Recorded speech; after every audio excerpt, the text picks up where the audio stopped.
Hey everybody, welcome to my channel, or welcome back to my channel, Chatting with Chops. Okay, so it's a kind of a blah day. It's supposed to rain, so I think this is gonna be a great day to do some baking. We're gonna try and see if we can make some fresh mint chocolate chip cookies, and of course we're gonna just push the envelope and try and see if we can make them vegan. So let's get started.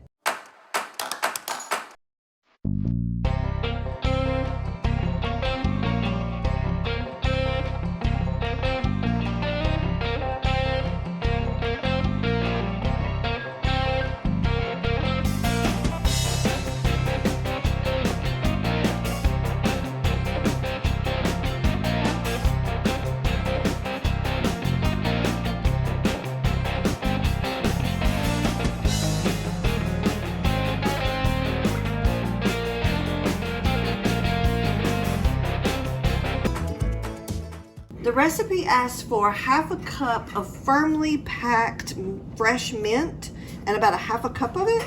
So I've just got my little package I got at the grocery store, and I have rinsed it off a little bit. I don't know if y'all can see that. It's still a little bit wet. And then I'm just going to pull the leaves off. I do not think I want to be using the stems.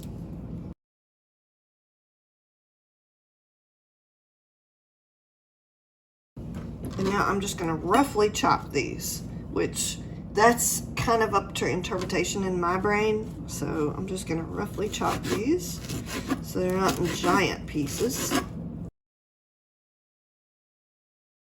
That's about what I would consider is going to be roughly chopped. Just like that. Okay. And then I'm just going to chop the rest of my package because I want to make sure I have a half a cup of it firmly packed in, so I want plenty of punch in my mint cookies. Okay guys, I thought I'd show you, I'm kind of in my prep work right now before I actually shoot this video, so I thought I'd jump in real quick and show you. I'm going to try something different with this video. I don't usually sift my flour. The recipe asks for 1.5 cups of flour. I don't usually sift my flour, but I will admit I've been watching some videos here recently where they sift their flour with every single bake. So I'm gonna sift my flour this time and see if I really notice any difference in the bake. There's some people that it's tried and true and they definitely always sift their flour. So let's see if it makes a difference in our bake. So the first thing we're gonna do is we're going to melt our butter and our mint together. So I have our 1 stick of vegan butter. You can use regular butter with this recipe, but I'm trying to make it vegan, so we're gonna do our 1 stick of vegan butter. We're gonna put our half a cup of firmly packed fresh mint that we chopped roughly earlier. I showed you that little bit. And so we're gonna put that all in together. All right, and we're gonna cook that on medium heat. We're just gonna let that get nice and melty. So the recipe says that we're supposed to melt it, swirling occasionally for about 2 to 3 minutes. So I'm going to go ahead and set my timer for 3 minutes, just because I don't want to burn the butter or the mint. I think that's a little bit better. Y'all were practically falling in the pan there for a minute. So I'm just going to kind of stir this occasionally. Give it about 2-3 minutes to let the butter melt. I've got it on medium heat, but I'm just gonna watch it really carefully. If y'all hear any banging in the background, my husband is painting. So we have a small house and we do lots of stuff together. So he's painting while I'm cooking. All right, we're all melted. The recipe said when I start smelling the mint that we needed to turn it off. And then we're just gonna let this sit here and steep for about 30 minutes. So I'm gonna set my 30-minute timer. Okay, so we've let our mint leaves steep in our vegan butter. And now we're just going to kind of strain the butter out because we want the butter. We're not using the mint leaves this time in this recipe. But you can definitely smell the mint. And then we're just gonna press these leaves down as much as possible because we wanna get all that butter out of them. Okay, so the next thing we need to do is put our parchment paper on our cookie sheets, and we've done that. And now we're going to put in our mint butter into a big bowl. Make sure we get every little bit of that. Okay, and then we're going to put both of our sugars in. So we have a 1/2 cup of dark brown sugar. Okay, and then we have a 1/2 cup of regular granulated sugar. Okay, and now we're gonna beat this, and the recipe actually gives us a time. It says we're gonna beat this until light and creamy for about 5 minutes. Okay.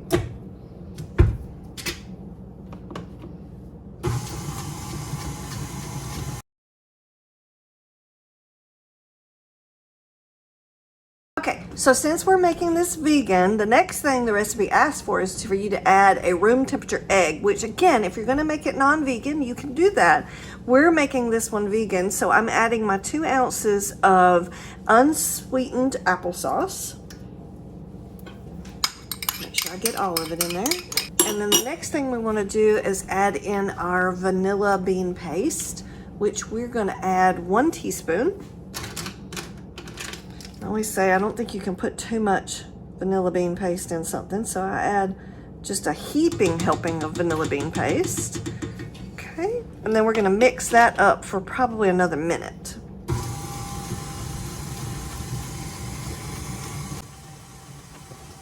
All right, so the next thing we wanna do in a separate bowl is we're gonna add in our flour, which we have 1.5 cups of flour. And then we want to add in our baking soda, which we have 1 teaspoon of baking soda. And then we have a 1/2 teaspoon of salt. Okay. And then we're just going to give that a little stir. Don't want your salt sitting in one spot. Okay. And now we're going to slowly add that to our wet mixture while the mixer's running. We want to get it all nice and incorporated, but we're going to do that slowly so we don't throw flour all over the kitchen.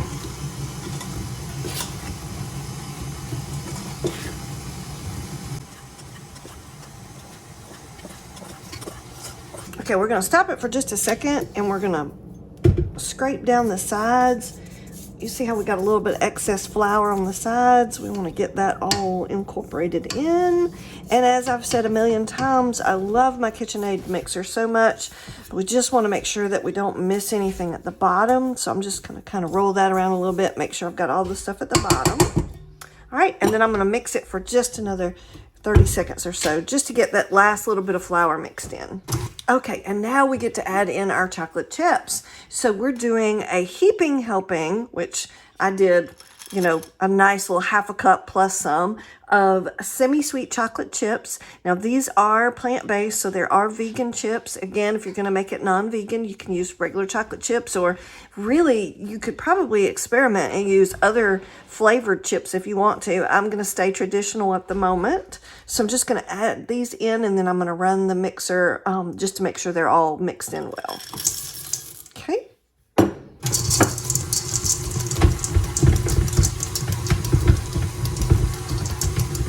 All right, now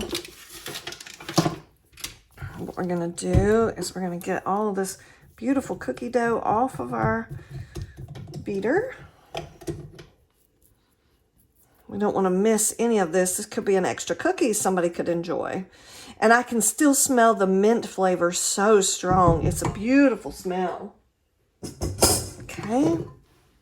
Let's take this and just give it another really good mix. Make sure all of our chocolate chips are mixed in really well. Okay. Smells fantastic. All right, so the next thing we want to do is we're going to put our cookie dough on some saran wrap, and we're going to chill it for about an hour.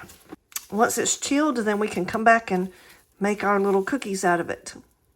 Okay, so we let this little fella chill in the fridge for about an hour.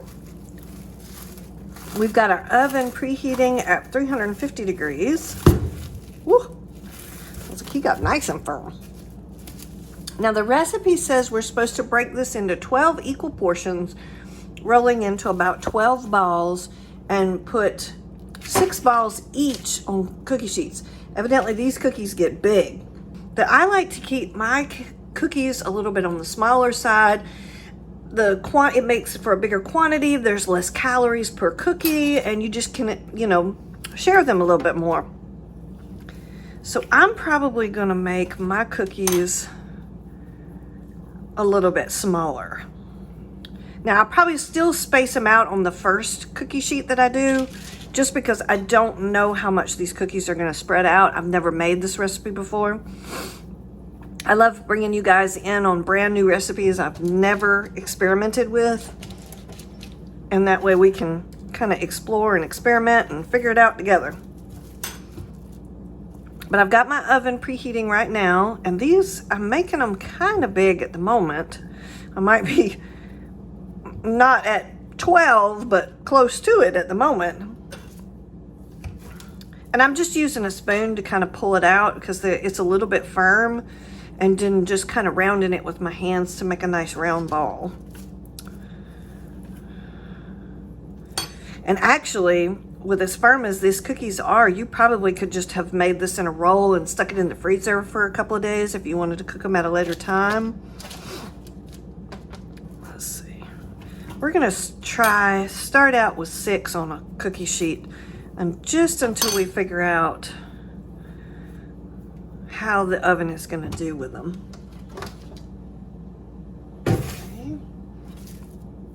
I mean, again, it's chilled dough, so they shouldn't spread out massively, but that might be the case. It's the reason why you have to chill them. Otherwise, they would just turn into like little flat lace cookies.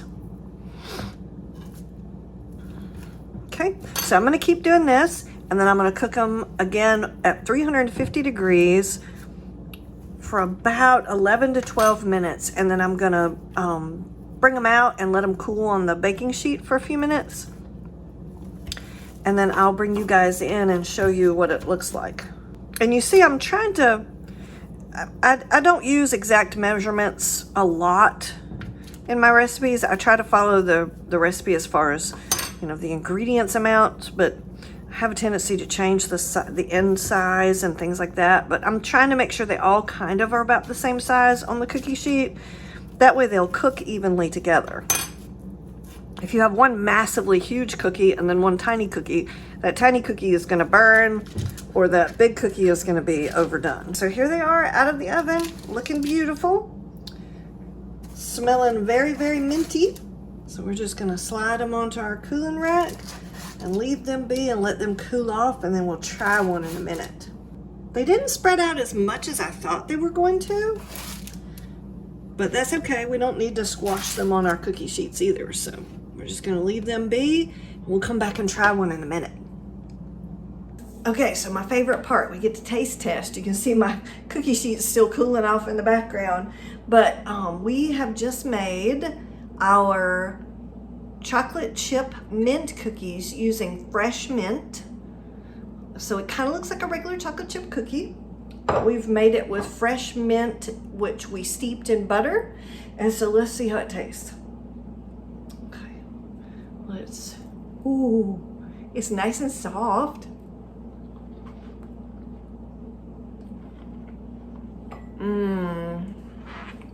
That's good. Oh, that's lovely. It has a gorgeous, like, fresh mint taste. We've baked with it, and it's just infused with that butter so beautifully. A nice, soft, creamy chocolate chip cookie. So I definitely recommend this recipe. Hope you like this video. Please like and subscribe, and we will keep baking together.